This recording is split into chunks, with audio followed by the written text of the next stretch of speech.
Okay, today we're going to actually learn how to manage the income coming into our pocket so that we can be good stewards of the money that God has blessed us with. Okay, so we're going to learn some very basic management principles today that you can sort of tweak and fit to manage your own lifestyle and your own bank account.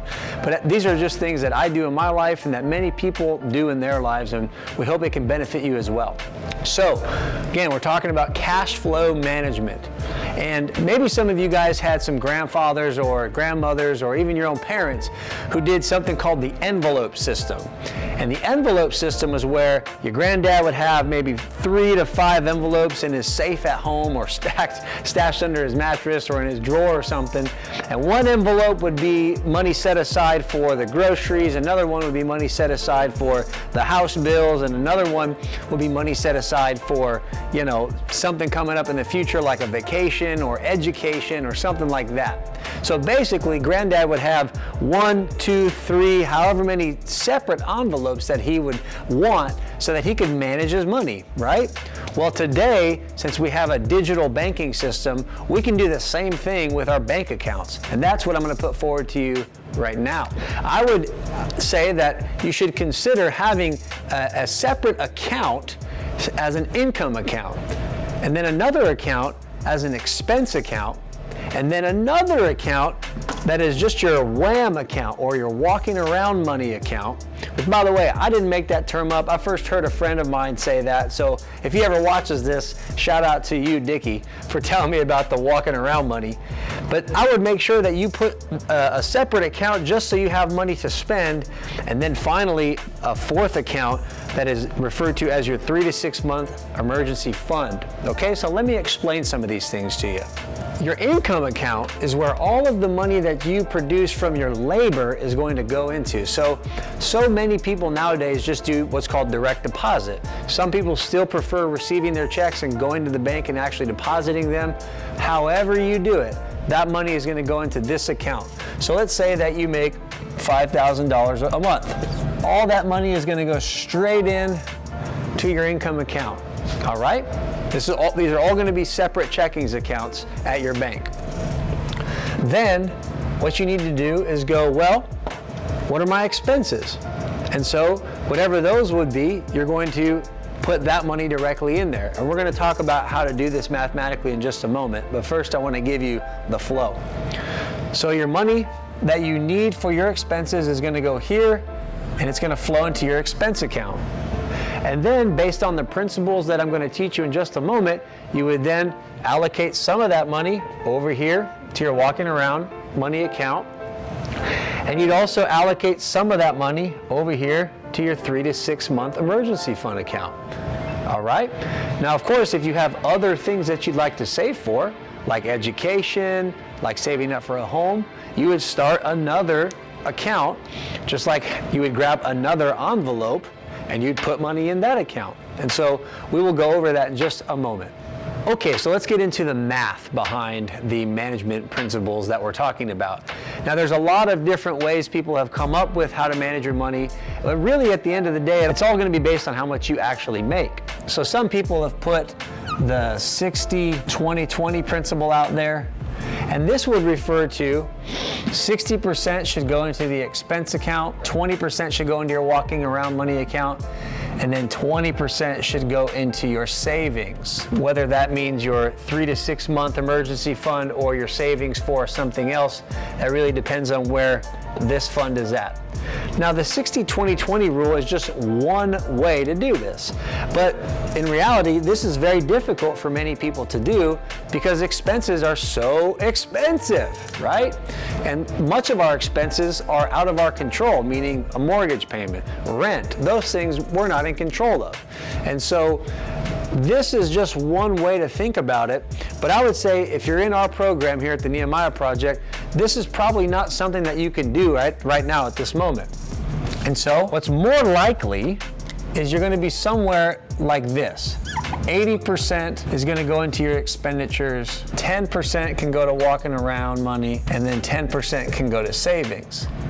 Of course, if you'd rather save more, then you can always change this. You could go 80, 5, 15.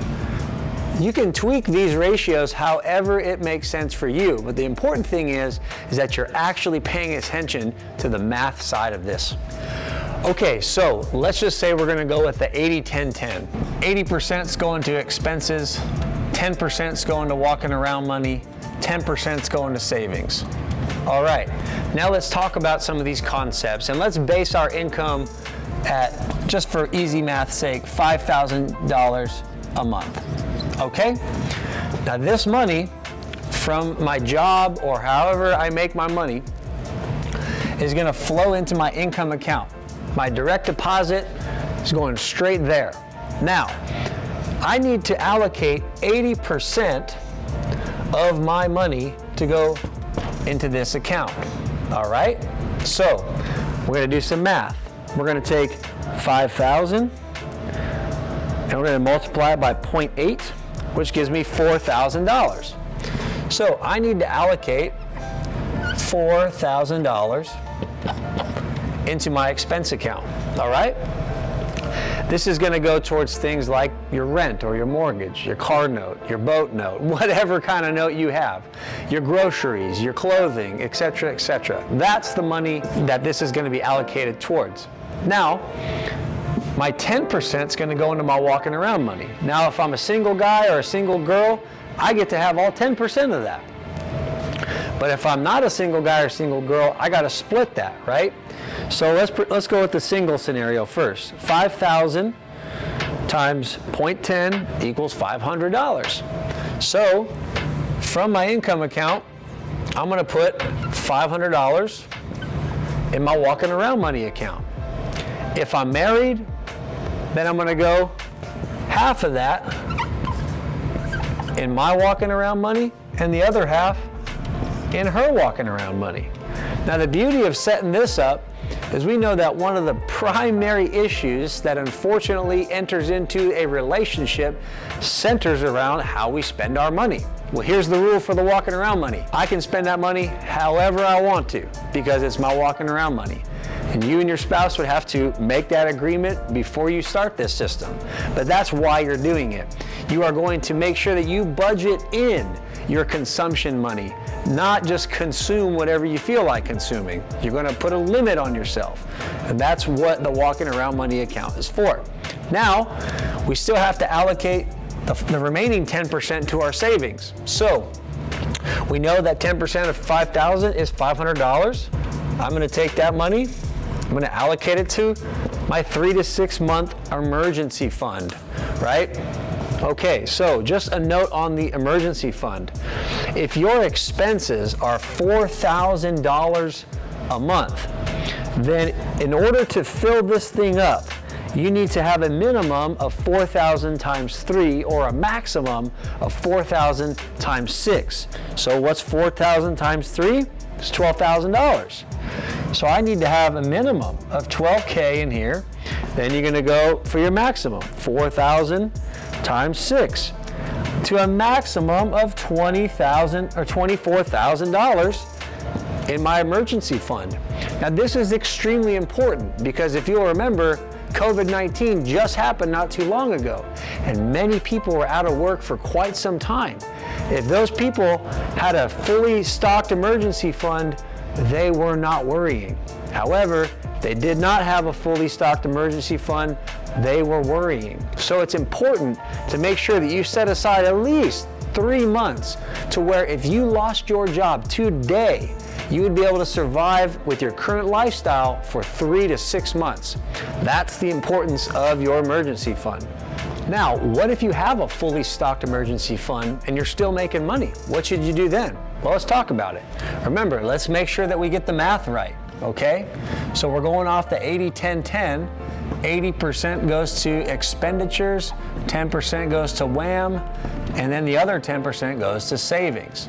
Okay, we've got a fully stocked emergency fund, so let's open up another account at our bank and let's start saving for something. What do you want to save for? Well, how about this?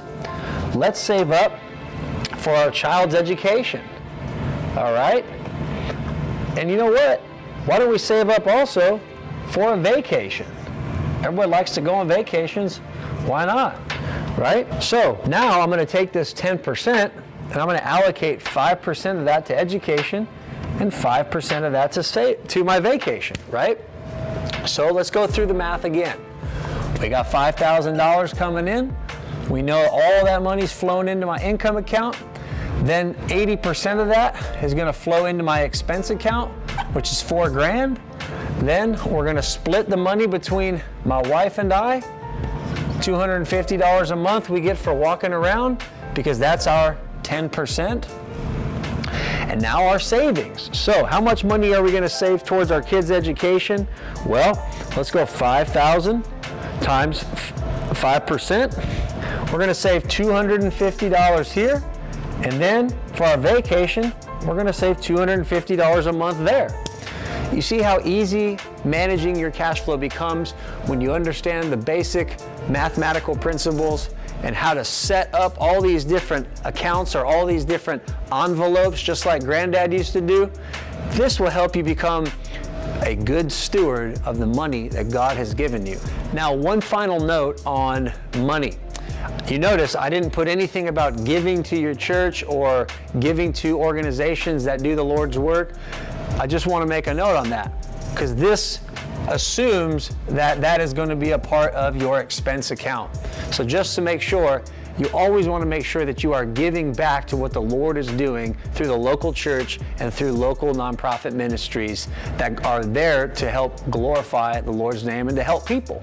This is something that we are called to as Christians, and it's very important that we honor the Lord with the wealth that He has given us. So make sure that you're accounting for that as a part of your expense account.